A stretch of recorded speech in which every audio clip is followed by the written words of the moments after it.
Good afternoon, everybody. So we're going to get into this. It's time to talk about the NAR announcement today from NAR Next and all of the information they had. So the changes that we're going to be discussing here will go into effect in January of 2026. So we still got a couple of months to adjust. But for those of you that are here, you're welcome to chime in and ask questions. Have no problem with that. I am recording this, so we will be putting it, we'll be editing it down at least and providing some information. So first things first, the major piece of this is being done because of risk assessment. So the president, Kevin Sears, appointed a presidential advisory group to study the liabilities that we potentially have. Everybody knows about the Seitzer-Burnett trial from a couple of years ago now, and we've made our adjustment with that aspect of it. People are seeing how that's working and how it's going. We've made some significant adjustments there. The goal is to prevent other lawsuits that are similar to that. And NAR, a lot of people are mad at NAR because they feel like they folded. What they actually did was protect realtors from being sued even further, because that settlement allowed us to not have the exposure from the listing side with the class action lawsuits. Earlier today, the Supreme Court of the United States shot down a class action buyer's side lawsuit that would have been very similar to the Seitzer-Burnett case. And so that's protecting us also. Part of that is because of the way that it was presented, but just we'll leave it at that and not get too deep into that. So check that out if you get the opportunity. Go on there. I think it's on Inman News. If you're an Inman at inman.com, so you can read all about that there. So again, let's talk about what happened here. So the process for the National Association of Realtors to make changes to policies, the code of ethics, et cetera, always happens in the fall at NAR NXT, which is the Realtor Experience. You've probably seen a lot of friends that you know going to the National Realtor Conference. That's what it is, and that's where all of this discussed. So what did they come up with? The first thing I'm going to do here is I'm going to share in the chat box a link to the risk assessment recommendations that were made by the Presidential Advisory Group. I will tell you, they adopted all of these. So it explains what the challenge was. It explains what the recommendation is. It talks a little bit about the policy language that's being repealed. It gives you the rationale as to why it is being repealed and some other considerations that were also discussed. So they've given us a really good summary of the why on this. So it's a really nice piece that they've put out. So let me translate it for you, because you can throw this into AI and hit analyze this, and you can learn all kinds of stuff on it. I'm doing that as we speak. There you go. It's 17 pages, but let me give you the gist of it and kind of make it simple. Here's the big one. You no longer have to be a member of a local association, the state association, or the national association to gain MLS access. And that is nationwide. It is now up to the local boards as to whether they require it or not. Now, we got an update a while back from our Dorify MLS board that they were already going to do this. Canopy's already done it over in the Charlotte area. Dorify did it back earlier this year. This is just kind of making it uniform for everybody. Now, what a lot of folks don't realize, this isn't exactly new, because states like Florida, Georgia, Alabama, they have been operating without the required membership for over 20 years. However, the difference is the dues. The dues for non-members are more than double what the dues are for the members of the association. So that's where the difference is. You can say, I'm not going to be a realtor and I'm going to get access. Well, that's great, but now that means that you're also going to pay double for your membership dues and things like that. Fine. I have yet to see anything about the rule where if an office is a realtor member of the association, are all of the members of that office required to be a member of the association for access purposes also? That's something that I haven't seen yet. I'll be keeping an eye out for it. It's not buried in here as far as I can tell. So I've got a couple of people that I've got to call, but we were trying to get on here pretty quickly to get some updates on this. So that's an example of what we're talking about that's not solved yet. And Colin, yes, Colin is right. In the Atlanta MLS, you pay for every side that you close when you close out the listing. So, and there are a lot of MLSs that may look at that type of model. You may see a per listing cost. You may see a per buyer side. I just don't know. We don't know what is going to happen because, again, this is all local. So if you're a member of both Dorify and Canopy, you could potentially have two different sets of rules to abide by. So that's where part of this is. If everybody's doing the exact same thing, then it can be considered antitrust in and of itself. The other big piece of this is the local associations and the state associations are no longer required to notify NAR when a non-member joins. Now, why would they have had to notify that? Well, here's the simple answer. They were going to check out that agent and make sure that the agent who was not a member of the Realtor Association was not marketing themselves as a realtor. So if your email address, and I'm just going to use Jordan as my guinea pig here, let's say your email address is jordanleerealtor@gmail.com. Well, when you cease your membership in the association, you can no longer use the term realtor in any of your advertising.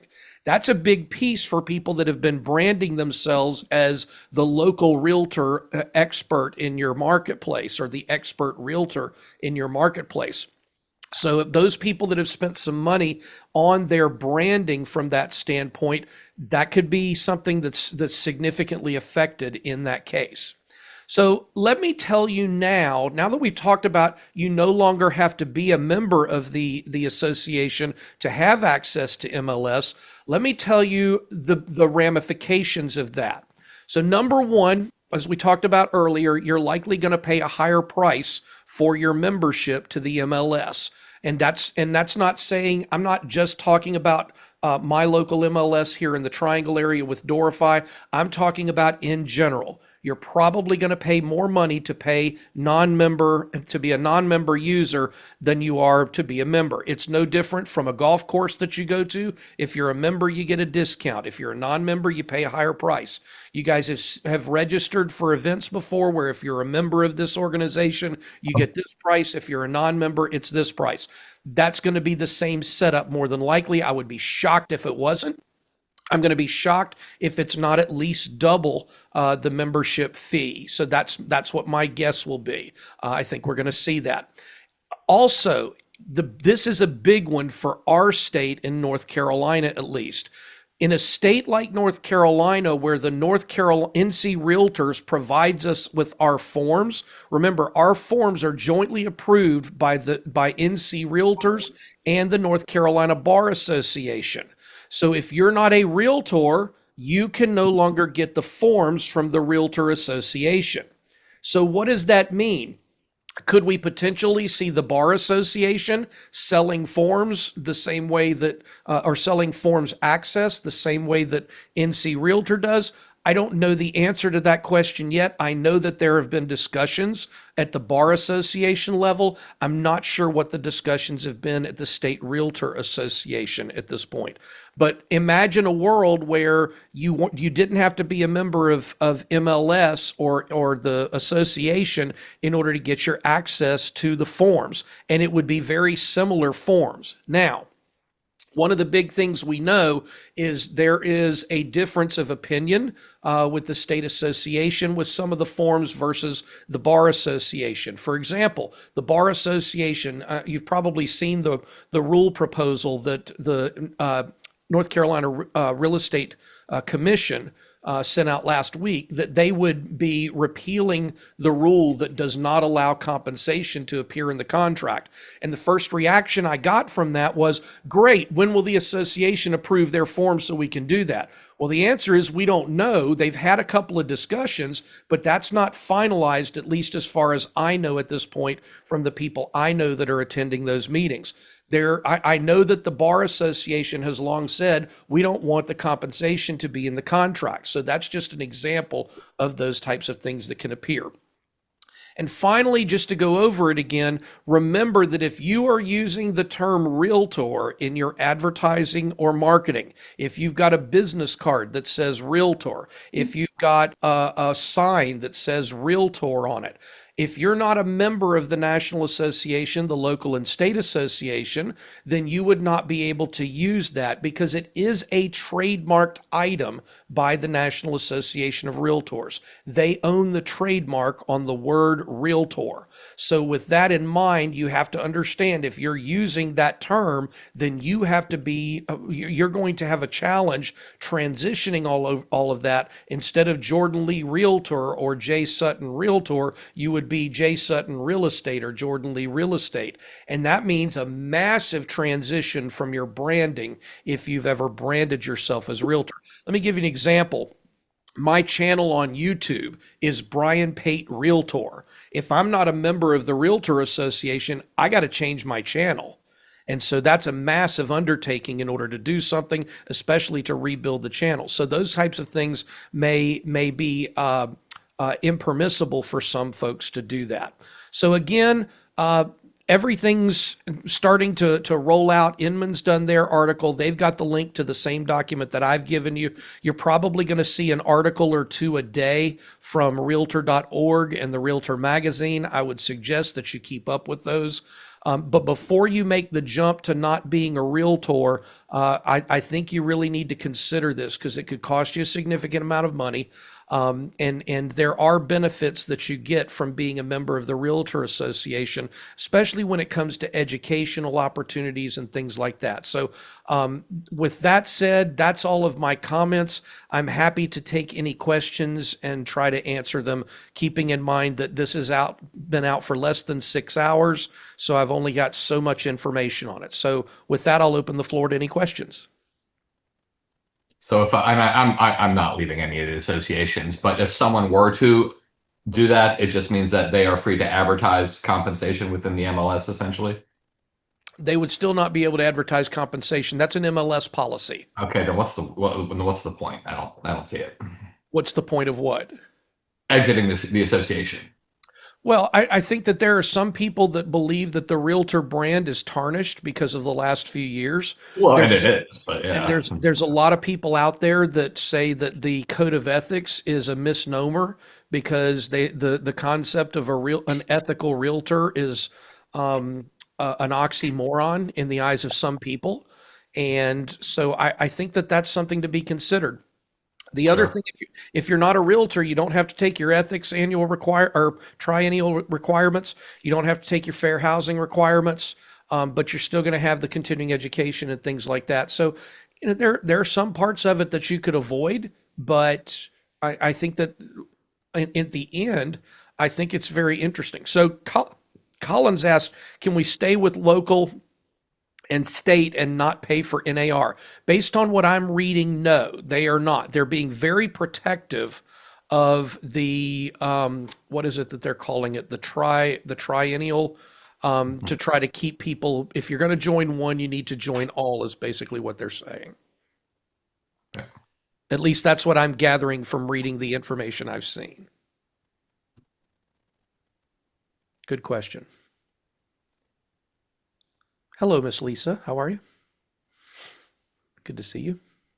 Jay Sutton, you want to chime in here with anything? I know you're on the board of directors of our local Realtor Association. Hey, man, I appreciate you calling on me. I don't have a comment at this time. I will say our board of directors meeting is tomorrow, and we'll probably have some conversation about it then.